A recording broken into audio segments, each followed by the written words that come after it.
안녕하세요. 영단기 대표 LC 강사 권호경입니다. 오늘은 저희 일요일 날 시험 보신 거에 대해서 이제 총평 강의를 좀 해볼 텐데, 항상 선생님이 좀 많이 강조를 해드리는 게, 우리가 그 당일날 몇 개 맞고 이런 것들은 사실 저희가 당일날 풀 서비스를 하고 있기 때문에 거기서 이제 맞춰보시면 되고, 사실 총평 강의는 이번 시험에 뭐가 나왔는지도 중요하지만 앞으로 다음에 시험을 어떻게 준비를 해야 되느냐 이런 것들을 여러분들이 보셔야 되기 때문에 좀 더 넓게 보셨으면 좋겠다 그런 생각이 들고, 이번 시험 조금 많이 틀리셨다 하더라도 이 시험이란 게 한 달에 2번씩 있기 때문에 실력이 있으신 분들 무조건 기회가 온다라고 생각을 합니다. 그러니까 그 운이라는 게 뭐 정말 운을 타고나는 게 아니라 어떻게 보면 좀 준비를 평소에 많이 하시는 분들이 운을 갖고 가지 않나 하는 생각이 들어서, 혹시 이번에 조금 잘 못 보셨더라도 분명 다음 시험에서 좋은 기회가 있을 거기 때문에 실력을 좀 쌓아 나가셨으면 좋겠다는 생각이 들어서, 저는 이제 이번 강의를 조금 지난 시험에 포커스를 맞추기보다는 앞으로 어떻게 준비를 해야 될지 그쪽으로 조금 포커스를 맞춰서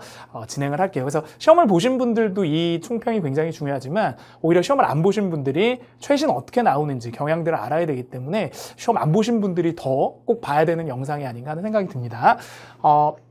341회나 됐네요, 벌써.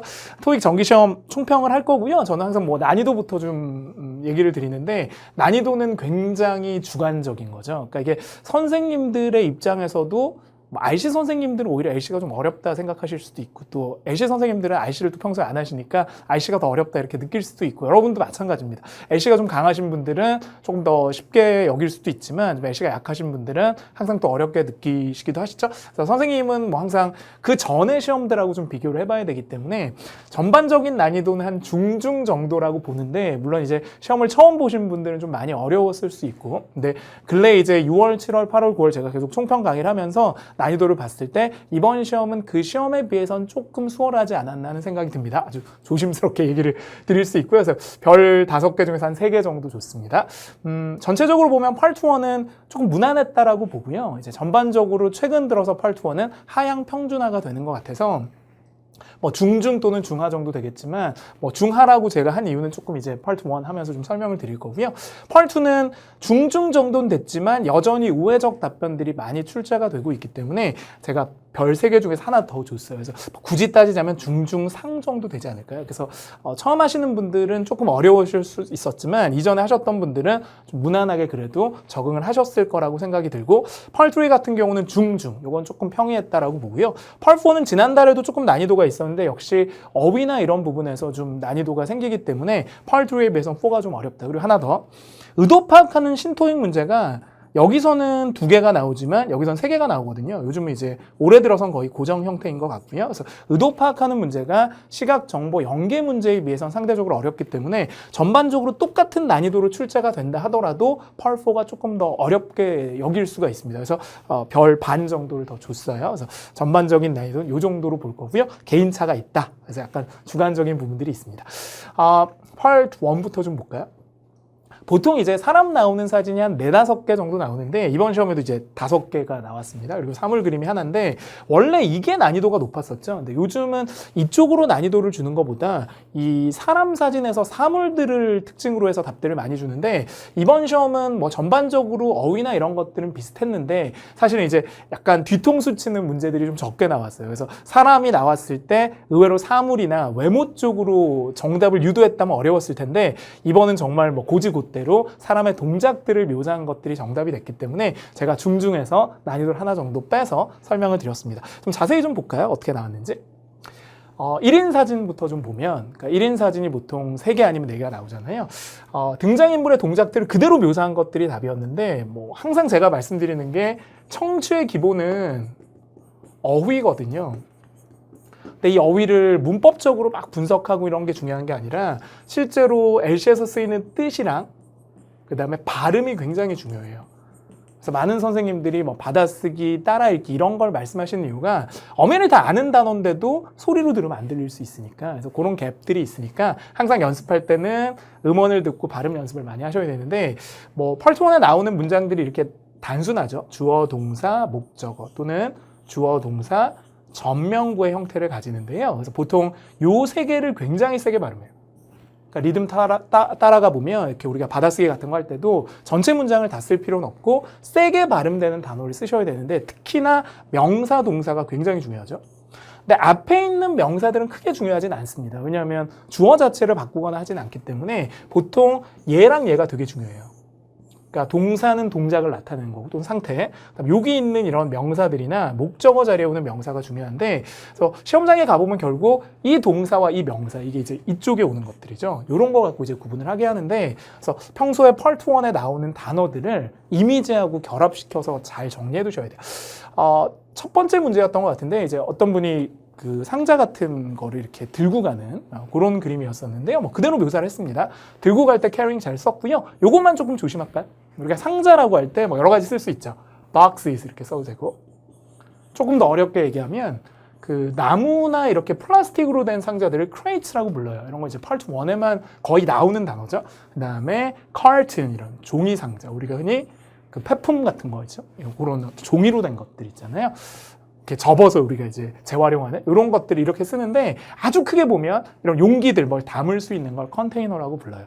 그러니까 여러분 뭐 그 음식물 담는 그런 그릇이나 뭐 필통, 연필 이런 거 다 컨테이너가 되거든요. 그래서 상자도 크게 보면 이렇게 되니까 역시 토익은 포괄적인 어휘를 좋아한다, 이렇게 보셔야 됩니다. 그래서 이 단어는 꼭 외워두시고, 별표 하나 줬어요. 그다음에 그 사무실에서 어떤 분이 이제 전화하는 그림이 있었는데, 약간 가운 같은 거 걸치고 거기서 이제 using 되게 크게 준 거죠. 우리가 보통 뭐 전화하다 그러면 뭐 talking on the phone 이런 거 많이 쓰는데, 뭐 전화야 다 아실 것 같고 큰 의미의 동사를 썼고요. 그다음에 그 보석 가게 같은 데인데 이렇게 진열장이 있고요. 이제 여자분이 이렇게 보석 같은 거 보는 건데, 그 보석을 뭐 구체적으로 목걸이, 뭐 넥클리스죠, 뭐 이렇게 준 게 아니라 더 크게 이렇게 주얼리로 주어버리는 거죠. 이렇게 큰 의미의 단어들이 나온 거고, 또 특히 뭐 본다 이런 것보다 더 크게 보면 쇼핑하는 하나의 어떤 동작을 나타냈기 때문에 의미들이 굉장히 큰 단어들이 출제가 좀 많이 됩니다. 그래서 포괄적 어휘가 답이 잘 된다, 이렇게 보시면 되고, 2인 사진 같은 경우는 특이하게 원래 이게 다수 사진으로도 나오는데 이번 달은 2명만 나오는 사진이 있었습니다. 제일 중요한 건 사실 공통점이거든요. 뭐 둘이 악수하고 있으면 shaking hands 이런 것들이 나오는데, 이번 시험은 좀 특이했던 게 개별적인 한 사람의 특징을 줬어요. 뭐 이렇게도 나옵니다. 그래서 보통 우리가 다수 인물 사진을 파악할 때 공통점, 그 다음에 개별적 특징, 한 명의 특징, 그 다음에 마지막으로 사물이나 배경의 특징을 보는데, 그래서 어제 시험이죠. 제가 이제 시험 보고 오늘 월요일 날 강의를 하는 거니까, 그래서 지난 시험에서는 한 명의 특징들이 좀 출제가 돼서요. 첫 번째 문제는 그 사진 찍는 그림이었어요. 그래서 남자분이 사진을 찍는데 습관 탓에서 여자분이 사진을 찍힘을 당하는 그런 모습이었는데, 여자분이 길 위에 서 있었다. 그러니까 더 크게 본 거죠. 뭐 사진이 찍히고 있다 이런 게 아니라 서 있다, 스탠딩 잘 줬고, 이런 건 발음 좀 체크할까요? 오솔길인데 요거 에 발음할 수도 있고 영국 가면 아 발음을 할 수도 있어요. 그러니까 LC 수업은 이렇게 좀 발음적인 것들을 좀 정리를 해야 되니까, 그럼 path가 명사고 이런 거보다, 그래서 path 하셔도 되지만 이게 영국 가면 path 이렇게도 나니까 두 가지 발음으로 다 정리해 두셔야 됩니다. 그다음 두 번째, 그 노상 같은 데서 이렇게 뭐 야채 파는 그림이었었는데요. 그래서 여자분이 배낭 메고 이렇게 서 있었고, 남자분이 이제 뭐 야채 같은 걸, 양배추 같은 걸 이렇게 봉지에 넣어주는, 그래서 이제 넣다 그럴 때 푸딩을 썼고요. 야채라고 할 때 이렇게 크게 준 거죠. 뭐 구체적으로 뭐 양배추라 그래서 뭐 캐비지 이렇게 준 게 아니라, 그래서 큰 의미의 단어들을 줬고, 실제로는 한 분의 특징, 더 어떻게 보면 동작적으로 또는 외모적으로 중요한 특징의 한 명을 묘사한 그림들이 정답이 됐었습니다. 타 시험에 많이 나왔던 것들이라 제가 뭐 난이도를 높게 보지는 않았어요. 자, 마지막으로 사물 배경 그림은 뭐였었냐면, 그러니까 거리 같은 걸 보여주는데 숲길 같은 거죠. 왼쪽에 막 나무들이 심어져 있고 되게 많이 나왔던 그림이에요. 그래서 그 자동차가 한 서너 대 정도 쭉 주차가 돼 있는, 워낙 많이 냈던, 그래서 이것도 마찬가지. 자동차라고 할 때 car라고 하는 구체적인 어휘가 아니라 vehicle, 차량이라고 해서 더 큰 단어를 줬거든요. 그래서 그런 게 포인트고, 그다음에 수동태 많이 하시는 be parked, 주차가 되어 있는. 그래서 이 두 단어만 들었어도 바로 정답 체크를 하실 수 있었을 겁니다. 자, 이렇게만 보고 가면 아쉽죠. 그래서 우리가 오답도 좀 정리를 할 텐데, 저는 파트 1, 2는 OX가 되게 중요하다고 생각을 해요. 정답이 어렵게 나왔을 때는 세모 처리해버리고 나머지는 이렇게 3개 X하면 되니까. 그래서 어떤 것들이 오답이냐, 이제 첫 번째 요즘 시험의 특징인데요. 그러니까 명사, 동사, 제가 아까 이게 중요하다고 그랬죠. 주어, 동사, 목적어 이런 거에서, 주어, 동사, 전면구에서 얘는 별로 안 중요하니까 요 2개 중에서 얘는 맞게 줘요, 명사는. 그러니까 되게 헷갈리게 하는 거죠. 그래서 동사 쪽을 틀리기 위해서 오답을 되게 많이 만듭니다. 그래서 요즘 경향이 이건데, 그래서 얼핏 뒤에 거만 듣고 찍으면 틀리게끔. 그러니까 예를 들어서 그 쇼핑하는 그림에서 여자분이 안경을 쓰고 있었어요. 근데 이건 맞죠. 안경이 보이니까. 근데 이런 거를 놓치면 이제 멘붕이 오는 거죠. 테이킹 오프가 벗다인데 벗으려고 하는 동작은 아니었거든요. 하나 더. 보통 우리가 동작을 나타낼 때 쓰려고 한다, putting on. 벗으려고 한다, 테이킹 오프는 시험에 잘 안 나와요. 그러니까 거의 나오면 오답인 거죠. 그러니까 제가 이렇게 지금 안경을 쓰고 있으면 요거는 wearing이 되는 거고 이건 정말 매달 나오는 포인트죠, 사실. 그 다음에 제가 이렇게 안경을 지금 벗지는 못하는, 여러분 깜짝 놀라실까봐 벗지 못하는데, 이렇게 벗으려고 하잖아요. 이렇게 벗으려고 하면 테이킹 오프거든요. 근데 그런 순간적인 동작들은 시험에 출제를 잘 하지 않습니다. 두 번째, 그 코트를 입고 있었던 아까 제가 앉아서 전화하고 있었던 남자분인데, 항상 코트가 나오면 이게 나오더라고요. 행잉은 매달다, 걸다인데, 실제 토익에서 이렇게 코트를 매다는 동작도 많이 안 나왔었어요. 그래서 요거는 맞는데 요건 틀리는. 그 다음에 1번 그림이었을 텐데 아까 그 상자 옮기는 거기서 이제 카트가 옆에 보이긴 하는데 그러니까 카트만 보고 가면 틀리죠. 그분이 밀진 않았어요. 그러니까 이런 식으로 동사를 확실하게 확보를 해두시는 게 좋다. 그래서 오히려 여기서 헷갈려 하지 마시고 처음에 동사가 아니면 빨리 죽여야 돼요. 그래서 잘하시는 분들 보면 이렇게 다 듣는 게 아니라 A, man, push하면 탁 X를 한단 말이에요. 자, 그런 식으로 들으면서 바로바로 OX를 해주시는 게 좀 안전하다는 생각이 듭니다. 오케이? 그 다음에 요건 진짜 중요한 거라서 또 할게요. 제가 매번 총평할 때마다 많이 나오는 건데, 그 be, being, pp는 꽤 중요하죠. 항상. 출제 포인트가 되는데, 이렇게 being을 빼면 그냥 수동태죠. 상태. 그래서 아까 답으로 냈던 거 중에 뭐 예를 들면, 차량들이 주차가 되어 있습니다. 그럼 이렇게 쓰는 거예요. 수동태죠. 상태. 정지예요. 끝. 그러니까 이미 차는 주차가 된 거예요. 그러니까 수동인 건 아시겠죠? 차는 주차를 당하니까. 이것도 곧 이제 나중에 이제 기계로 막 주차하는 시기가 오면 한 20년 뒤에 토익이 되면 지 혼자 막 주차하는 것도 나올 수 있어요. 근데 아직까지는 그게 불안전하다고 하니까. 그래서 자동차는 주차가 되어지는 건데 이렇게 쓰면 상태고 여기다가 being을 집어넣으시면 이 being이 뭐뭐가 되어지는 중이라는 뜻이 있어요. 그러니까 복잡하게 문법적으로 우리가 뭐 수동태 진행 이렇게 하지 말고 복잡하니까 그냥 being이 들어가면 뜻이 뭐냐면 주차가 된 게 아니라 되어지는 중인 거예요. 그럼 어떤 느낌이냐? 주차가 된 게 아니라 막 되고 있는 거예요.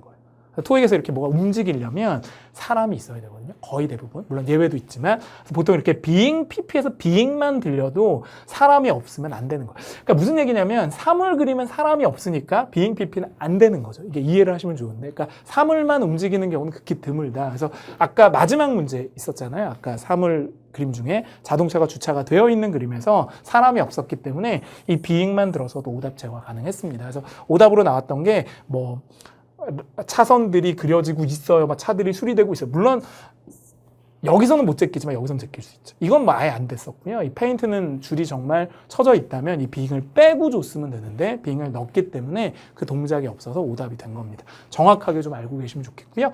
조금 더 제가 욕심을 내자면 be, being, displayed 같은 건 또 예외예요. 나중에 또 이게 예외로 나오면 설명을 좀 드릴 텐데 이런 진열하다, 전시하다 같은 경우는 또 이게 being이 들어가도 상태가 돼요. 근데 이런 예외들은 출제가 되면 제가 설명을 드릴 거고 또 수업 때 많이 설명을 드릴 테니까 인강 강의 들으시는 분들은 그때그때 제가 좀 설명을 드릴게요. 너무 이제 확장을 해나가면 여러분 정리가 잘 안 되실 테니까 참고로 하셨으면 좋겠습니다. 그러니까 이런 거는 또 being이 들어가도 예외적으로 상태가 되는 경우죠.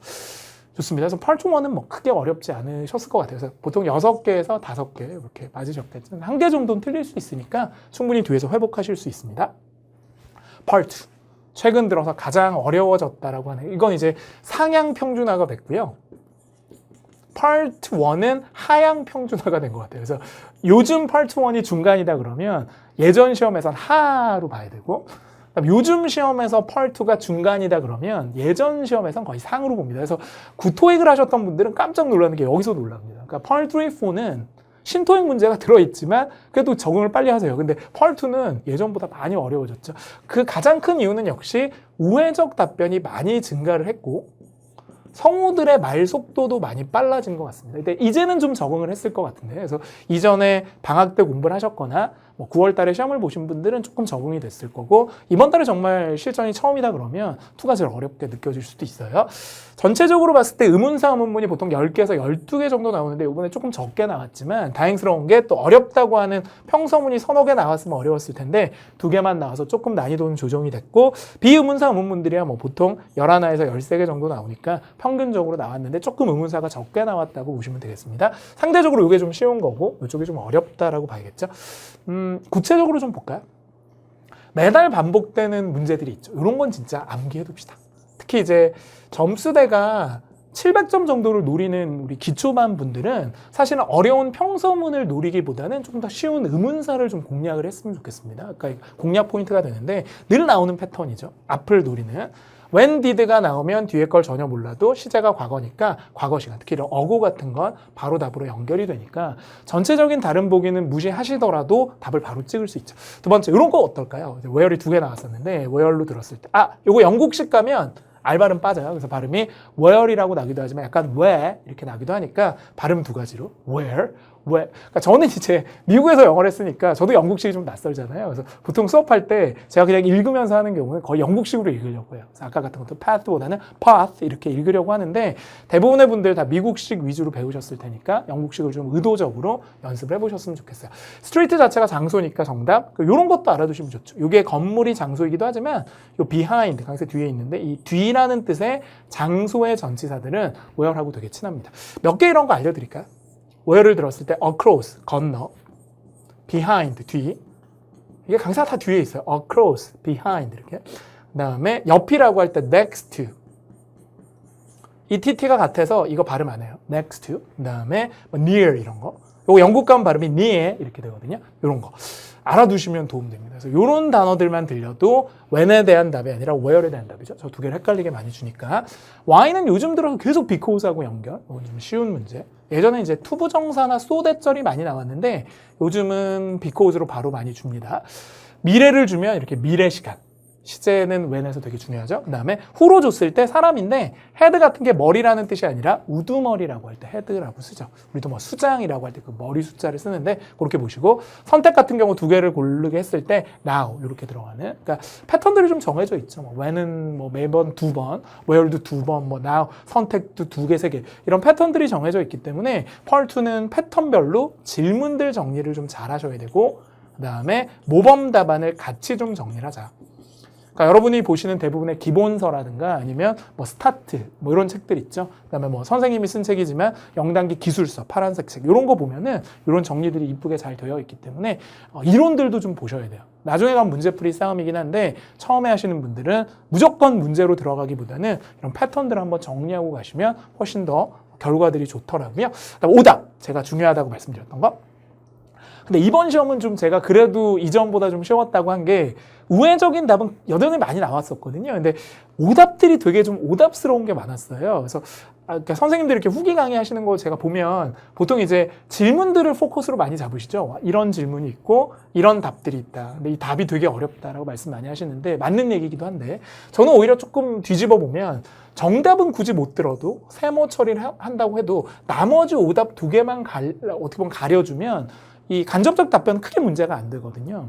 제가 이제 가끔 이제 학생들한테 얘기하는 게 너무 이상형을 찾지 마라. 요즘 여자친구, 남자친구 없으시면 잘 들으세요. 너무 이상형을 찾지 마라. 세상에 이상형은 없는 거예요.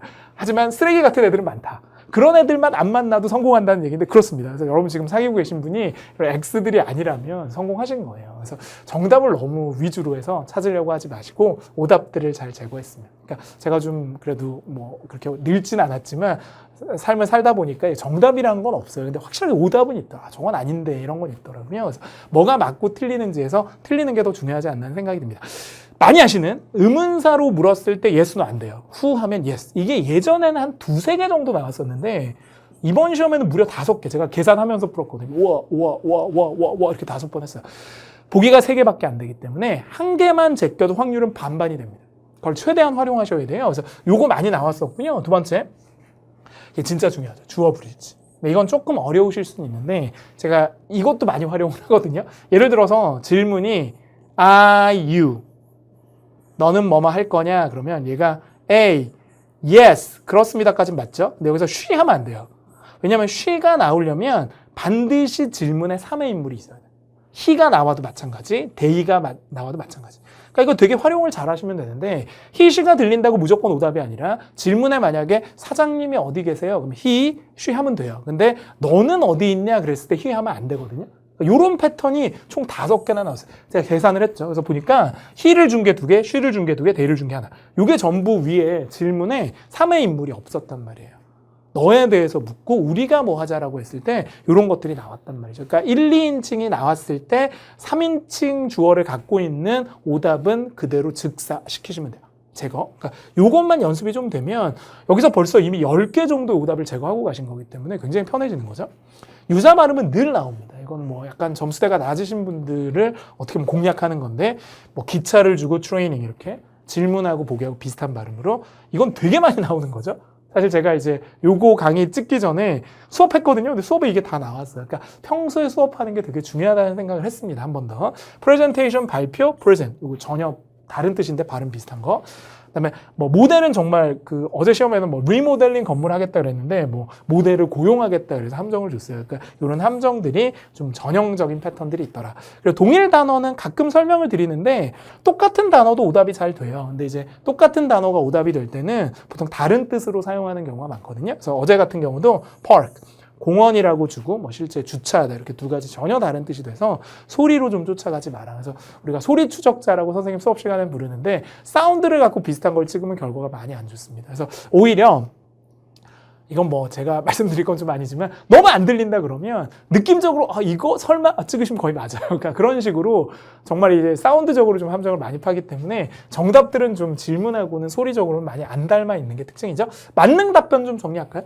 질문을 전혀 모르셔도 일단 보기 중에 보이면 답이 될 확률이 높다. 첫 번째, 뭐 예를 들어 보면 이메일 좀 보내주시겠어요? 이게 어제 나왔어요. 근데 물론이죠. 제가 그럴게 할 때 이 두가 되게 중요합니다. Part 2는 질문에 나왔던 동사를 또 쓰는 걸 굉장히 싫어하기 때문에 이 대동사라고 해서 이 두가 들어가는 보기는 7, 80% 이상 답이죠.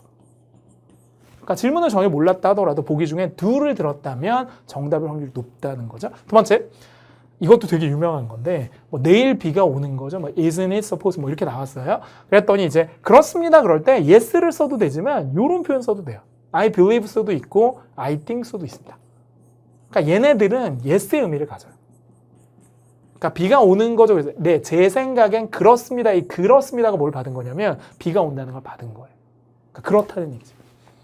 선생님 후기 재미없죠. 네, 그렇습니다. 뭐 그렇게 얘기할 때 실제로는 뭐 I think so나 I don't think so를 쓸 수 있어요. 그러니까 예를 들면은 뭐 맞는 답이긴 하죠. 근데 중요한 거는 이런 건 또 의문사하고는 또 안 맞아요. 의문사는 yes, no가 안 되니까. 그래서 의문사가 아닌 그러니까 비의문사 문문이죠. 그런 것들하고는 굉장히 친하기 때문에 일단 나오면 정답일 확률이 높아서 어제 시험에 I believe so를 듣고 바로 찍으셨다면 준비가 아주 잘 되어 있는 분이다. 그렇게 봐야겠죠. 되묻는 거 답 잘 되죠. 반문. 그래서 사용법 좀 알려주세요 그랬더니 매뉴얼도 안 읽으셨어요? 뭐 이렇게 기분 나쁠 수는 있는데 이렇게 선생님 이게 3번 답이 뭐예요? 그럼 이거 공부 안 하셨어요? 정답인 거죠. 그러니까 되묻는 것도 한 7, 80% 답이고 그 다음에 제임스가 은퇴하죠. 물론 이름은 제가 좀 바꿔봤습니다만 은퇴합니까? 그랬더니 네. 그리고요. 은퇴하니까 파티를 열어줘야 돼요. 자연스러운데 보통 이제 토익에서는 누가 들어오거나 나가면 파티를 많이 열어줘요. 근데 제가 이제 말씀드리고 싶은 건 요 패턴이 답이 잘 돼요. yes 다음에 and를 주거나 yes 다음에 but을 주면 거의 답이죠. 그러니까 이런 이제 답이 잘 되는 패턴들이 어제도 나왔습니다. 근데 조금 특이한 건 원래 모른다라고 하는 게 답이 잘 돼야 되거든요. 어제 시험은 특이하게도 모른다, 확인해보겠다 이런 것들이 좀 안 나와서 좀 의아하긴 했습니다만 여전히 만능 패턴들은 많이 나오는. 이게 Par4에도 좀 그런 게 있는데 이번 Par4가 전화 메시지가 좀 안 나왔어요. 이제 그런 것들은 조금 기존 시험하고 좀 차이점이 있는 것 같습니다. 계속 갑니다. 우회적 간접 답변은 늘 많이 나옵니다. 그래서 직접 답을 하는 게 아니기 때문에 난이도가 항상 높아요. 그러니까 요즘 제가 항상 총평하면서 Part2는 좀 어렵다 하는 게 이런 부분들 때문인데 시험에 나왔던 거 좀 우리말로 좀 볼까요? 12시까지 영업하시죠? 그렇다 아니다라고 하면 될 것을 이렇게 주말에만 그래요. 그 얘기는 오늘은 12시까지 안 해요라는 뜻입니다. 너 오늘 12시까지 공부할 거지? 그럼 여러분이 토요일만 그래요. 그 얘기는 오늘은 안 그러겠다는 얘기죠. 간접 답변. 이것도 좀 어려웠던 것 같습니다. 어떤 사무용품을 주문할까요? 그럼 뭐 예를 들면은 종이를 주문하세요. 뭐 잉크를 주문하세요. 이렇게 돼야 되는데 어제는 비품실이 가득 차 있어요. 이게 무슨 얘기냐? 꽉 차 있으니까 뭐라고요? 사무용품을 주문하지 않아도 된다는 거예요. 그러니까 이게 직접적 답은 아니죠. 야, 소개팅 언제 할래?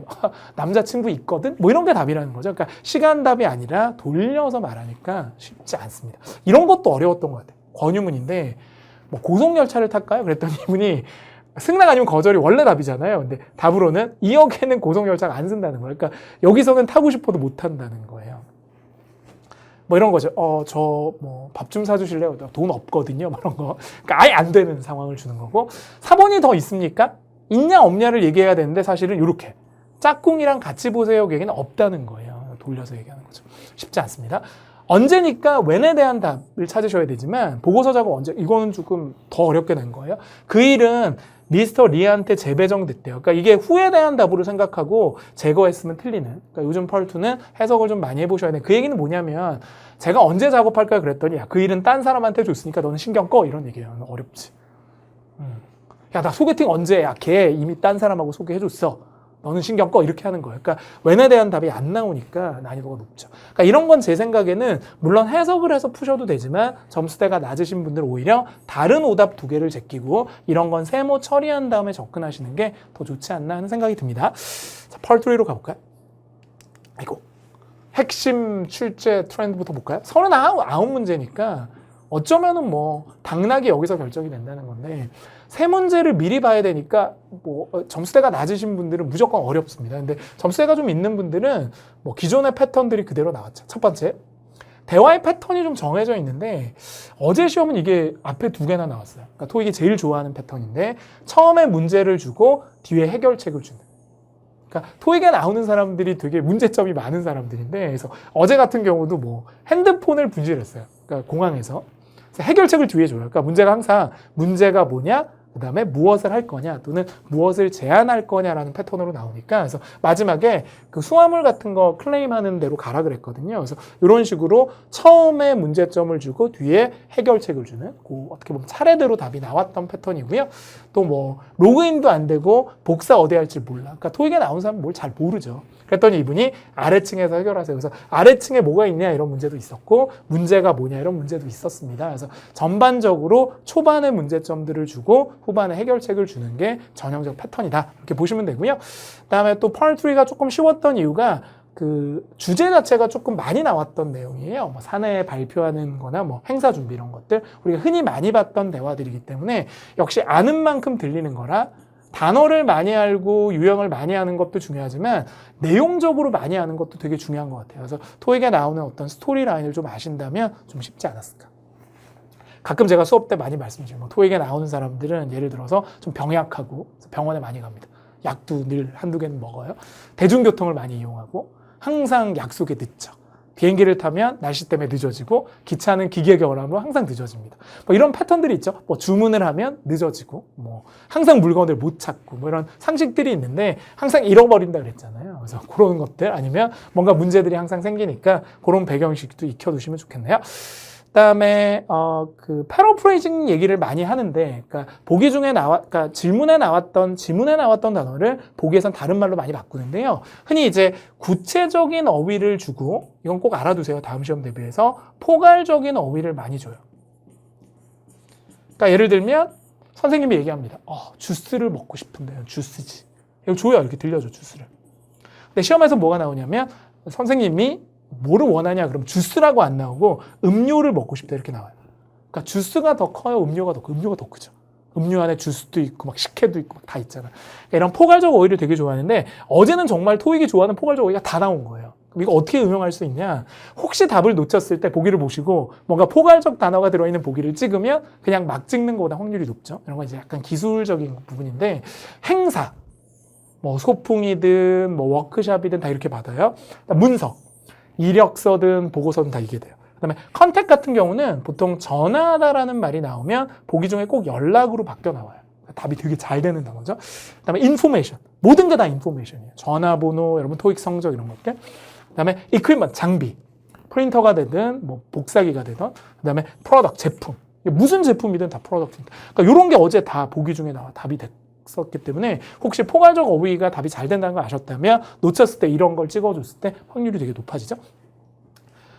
역시 문제는 이건 것 같아요. 의도 파악하는 문제. 신토익 문제가 의도 파악하는 문제가 있고 그 다음에 시각정보 연계 문제가 있는데 다행스러운 건 시각정보 연계 문제는 굉장히 쉽다는 거예요. 계속해서. 근데 이 문제는 굉장히 변수가 커요. 이 의도 파악은. 앞뒤 문맥을 봐야 되니까.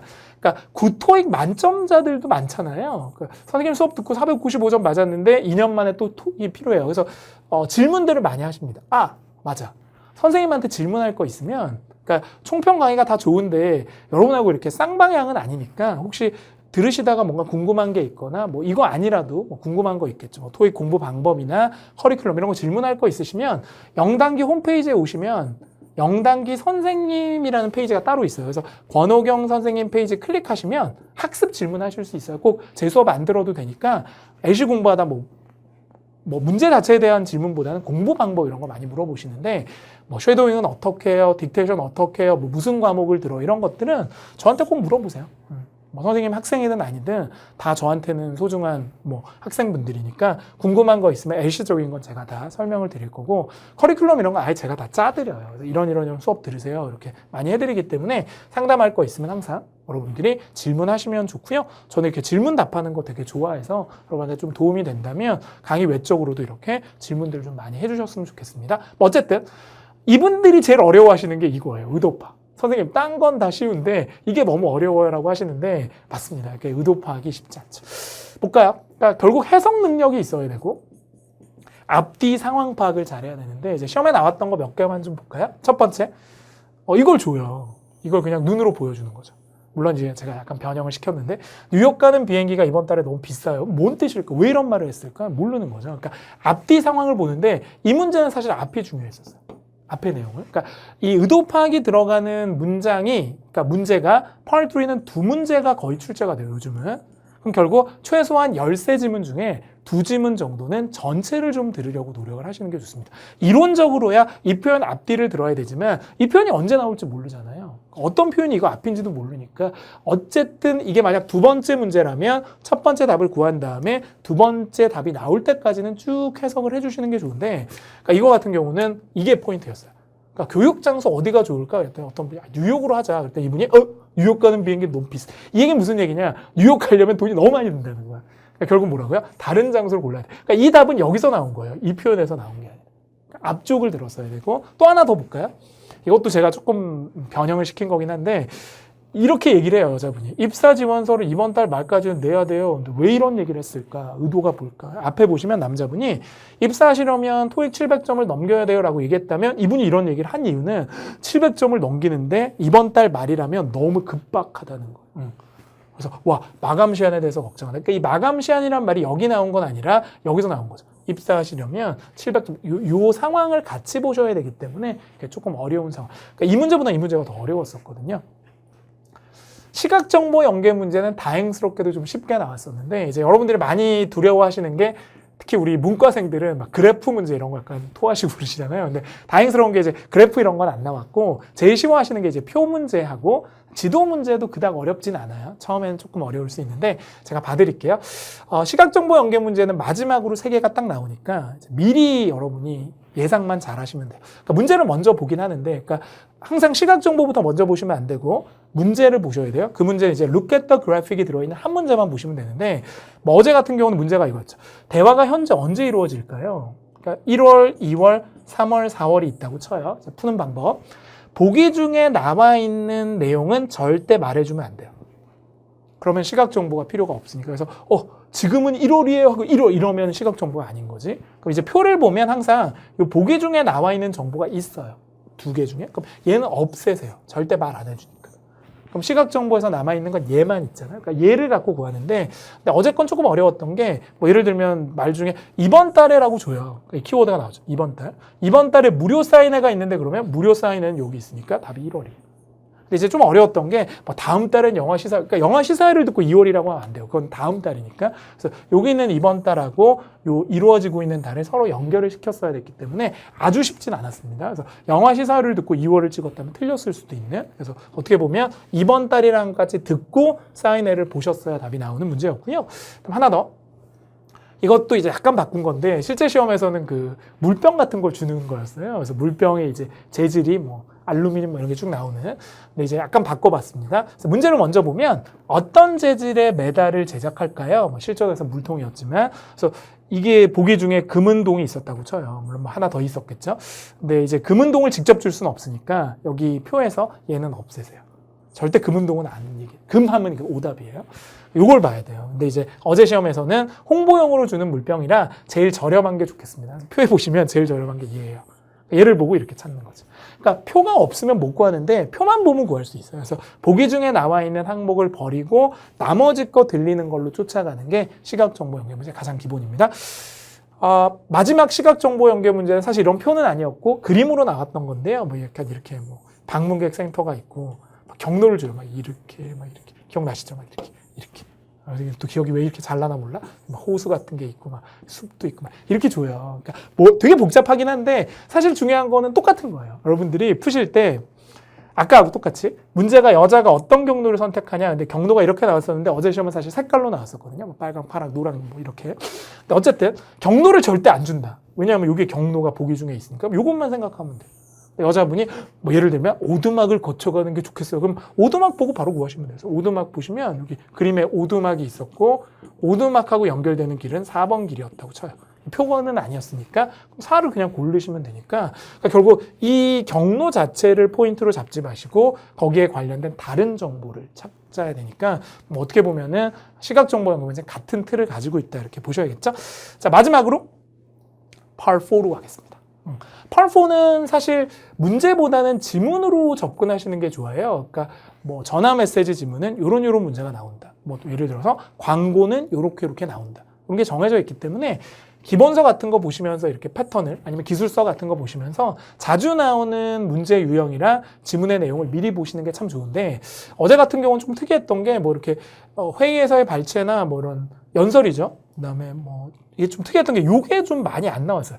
전화 메시지가 보통 3개는 나오거든요. 2-3개. 근데 어제는 1개밖에 안 나왔었고 오히려 이 뉴스나 브로드캐스트 이거 합쳐서 방송, 뉴스 요게 합쳐서 1개 나와야 되는데 3개가 나왔거든요. 그러니까 어제 시험의 특징은 요 2개의 주제가 좀 바뀌었던 게 조금 저로서는 좀 특이했던 나머지는 뭐 늘 나오는 패턴이에요. 안내나 이런 톡은 연설은 많이 나오니까 뭐 광고 같은 건 또 안 나왔었네요. 그러니까 그런 차이점이 있고 이 브로드캐스트는 일기예보로 나왔었는데 뭐 많이 나오는 패턴이 한 10개 정도 내외 될까요? 이 패턴들만 잘 외워두시면 크게 문제 푸는 데는 어려움이 없었을 겁니다. 근데 다만 이제 어휘들이 좀 어렵기 때문에 기초분들은 되게 어려워하시는 부분이기도 해요.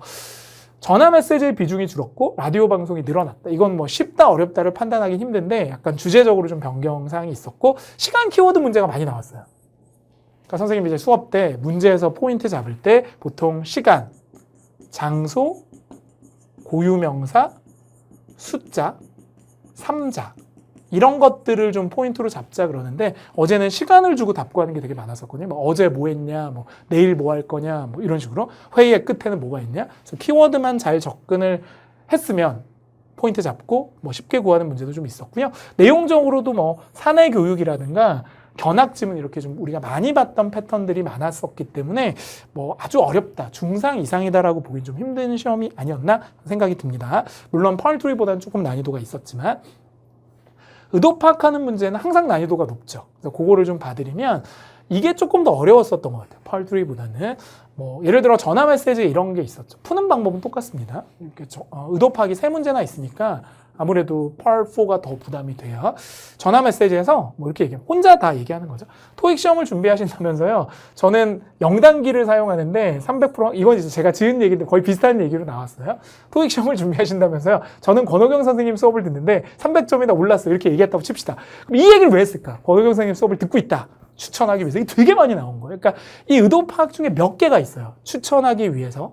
뭐 예를 들면은 뭐 거절하기 위해서 제안을 그다음에 예를 들기 위해서, 변명을 하기 위해서 이렇게 늘 나오는 패턴들이 있어서 조금 눈에 익히면 쉽게 풀 수 있는 문제긴 합니다. 근데 앞뒤를 좀 봐야 되겠죠. 왜 갑자기 이 얘기를 했는지는. 두 번째, 연설에서 이 얘기도 조금 어려웠던 얘기긴 해요. 제가 좀 약간 각색을 했어요. 저작권을 지켜줘야 되니까. ETS 저작권 중요하잖아요. 제가 알바로 학생들 토익 과외, 제 얘기는 한 토익 과외를 하다가 이것을 직업으로 바꿔야 되겠다 생각을 한 거예요. 쭉 얘기를 하겠죠, 지가. 그러면서 이 얘기를 해요. 이걸 이제 문제 보여줍니다. 제가 영문과를 나왔거든요. 근데 사실 이제 시험에서는 제가 그 비즈니스 스쿨을 졸업했어요. 이 얘기가 나오긴 하는데 왜 하필 이 얘기를 했을까 하는데 이 앞뒤 상황을 봐야 돼요. 그러니까 영문과를 나왔기 때문에 토익 강사를 지원하게 됐어요. 그 얘기는 내가 이렇게 하다 보니까 이걸 잘하는 거예요, 영어를. 예를 들면. 그러니까 뭐라고요? 내가 한 결정에 확신이 있었다. 이건 되게 어렵게 낸 거예요, 솔직히. 쉽지 않죠. 그래서 제가 경영학과를 나왔거든요. 그래서 사업을 해도 다라고 생각을 한 거예요. 그래서 이 앞에 있는 내용을 좀 보고 여러분이 보셨어야 되기 때문에 이 문제보다는 이 문제가 더 어려웠다고 생각합니다. 그래서 보통 why로 나오는 경우가 있어요. 왜 이런 말을 했을까? 그 다음에 그 의도가 뭐냐? 그래서 what mean, 의미가 뭐야? what imply. 근데 이 후자가 더 어려워요, 이게. 이거는 여러 가지로 변형해 나올 수 있는데 얘는 몇 개 안 되거든요. 이쪽이 더 쉽다. 그러니까 why 계열이 쉬운데 같은 의도 파악이라도 속내를 물어보는 건 조금 더 어렵다고 봐야 됩니다. 그다음에 의도 파악하는 문제는 난이도가 좀 있었지만 시각 정보는 다행히도 또 조금 쉬웠던. 그래서 어제 시험은 또 특이한 게 독해 지문도 그렇고 이 Part 3, 4에서도 한국분 이름이 나와서 제가 듣고 반가웠었는데 한국분의 이름도 좀 신기한 게 미국 사람이 얘기하니까 잘 안 들리더라고요. 오히려 영어는 다 들리는데 고유명사 한국어가 잘 안 들렸어요. 문제는 이거였어요. 정말 한류스타라고 나왔습니다. Korean Celebrity 이렇게 나왔었는데 한류스타를 몇 시에 볼 수 있을까요? 그러니까 결국은 시간이 보기 중에 있었다면 우리 했던 대로 합시다. 이 보기는 이건 지웁시다. 이거 안 준단 말이에요. 이걸 봐야 되는데 근데 분명히 이 키워드가 나왔죠. 유명한 한국 가수를 음악 공연에서 본다 그랬으니까 음악 공연을 여기서 찾아가는 거예요. 음악 공연은 이 표를 모르면 시간 못 구하겠죠. 1시, 2시니까 답이 1시, 2시가 돼요. 이런 식으로 요쪽은 제끼고 요걸로 듣고 요거를 구한 다음에 이제 확인을 요걸로 하시는 거예요. 그러니까 요 부분은 나중에 활용할 거라 막 너무 심하게 X하시면 안 되고 들을 때는 요거 안 듣고 요걸 보겠다 한 다음에 요거 보신 다음에 요걸 매칭시키시면 돼요. 계속 갑니다. 견학 지문이 어제 마지막으로 나왔었는데 사실은 어제 토익에서 제일 많이 나왔던 공장이에요. 캔디 공장. 그렇죠? 뭐 나오는 데가 정해져 있는데 네, 요건 약간 제가 좀 각색을 했습니다. 그래서 이런 일정을 보여줘요. 4개의 일정을 보여줬고 청자들이 다음에 무엇을 볼까 그랬어요. 그래서 이게 이제 대화 중에 이렇게 대화가 아니라 지문 중에 뭐 이 함정이 되게 잘 준 거예요, 사실은. 뭐 예를 들면 방금 조각품을 감상했고 조각은 다음이 아니에요. 그러니까 들려주는 건 오답이다 그랬으니까. 그러니까 듣고 바로 찍으면 안 돼요. 표를 봐야 되니까. 그다음 지금은 수채화를 보고 계세요. 근데 수채화 바로 찍으면 안 돼요. 답은 왜냐하면 직접 들려주지 않으니까. 그리고 다음 게 뭐냐 그랬으니까 이게 이제 힌트의 역할을 하는 거예요. 그러니까 지금 수채화를 보고 있다면 다음에 갈 곳은 전혀 들려주지 않았지만 표를 보면 뭘 알 수 있어요? 유화를 본다는 걸 알 수 있어요. 근데 어제 지문에서 유화라는 건 들려주지 않았죠. 물론 여기서는 유화가 아니었고 사실은 약간 좀 다르게 주긴 했습니다만 뭐 포장이고 뭐 이렇게 테스트하고 뭐 이런 것들이 있었지만 똑같은 패턴이거든요. 결국 직접 답이 되는 표현을 들려주지 않는 게 시각 정보의 핵심이고 결국 듣고 그걸 이용해서 안 들려주는 답을 찾는 게 시각 정보예요. 그것만 이해하신다면 뭐 이게 어떤 패턴으로 나와도 기본적인 건 똑같거든요. 그래서 그렇게 잘 활용을 하시면 충분히 시각 정보는 잘 하실 수 있지 않을까. 근데 이게 이제 내년이 되면 또 어떻게 될지 모르지만 올해는 난이도가 시각 정보 좀 무난하다. 오히려 의도 파악은 청취력이 좀 필요하더라. 그렇게 생각하시면 될 것 같습니다. 뭐 간단하게 제가 뭐 설명을 드렸고요. 뭐 이게 실제 수업은 아니기 때문에 제가 뭐 자세한 얘기는 못 드렸거든요. 사실 음원을 듣고 막 따라하면서 하고 이렇게 해야지 사실 LC 수업 분위기가 나는 건데 그래서 본 수업에서 그렇게 많이 해드릴 테니까 제 수업을 들으시는 분들 연습 좀 열심히 하시고요. 시험에 대비해서 이제 기본적인 틀들이 있으니까 여러분들이 공부를 하실 때 이런 게 중요하겠구나라는 감 정도 잡으시면 분명 좋은 결과가 있을 겁니다. 그래서 긴 시간이었지만 그리고 열심히 여러분들 제가 준비한 것들 들어주셔서 너무너무 고맙고요. 아까도 말씀드린 대로 궁금한 게 있으면 언제든 질문 주세요. 그럼 제가 기꺼이 보고 답변 달아드릴 테니까 그렇게 해서 저희가 이제 의사소통도 해가면서 우리 목표가 같으니까 조금이라도 더 빨리 이 토익이라는 걸 끝내고 여러분들이 진짜 하셔야 되는 공부들 하셔야 되기 때문에 그런 데 조금 도움이 됐으면 하는 생각이 들어서 항상 전 즐겁게 시험도 보고 강의도 하고 질문에 대한 답도 드리고 그렇게 하거든요. 그래서 같이 열심히 해서 좀 긍정적 마인드로 하시면 분명 좋은 결과 있을 겁니다. 화이팅하고 마무리할 거고요. 또 다음 강의라든가 또 질문 이런 것들을 통해서 또 뵙도록 하고 그렇게 하겠습니다. 화이팅 하시고요. 노력은 절대 뭐 배반하지 않으니까 LC는 정말 한 만큼 는다라고 생각하시면 될 것 같습니다. 화이팅하고 마무리하겠습니다. 화이팅!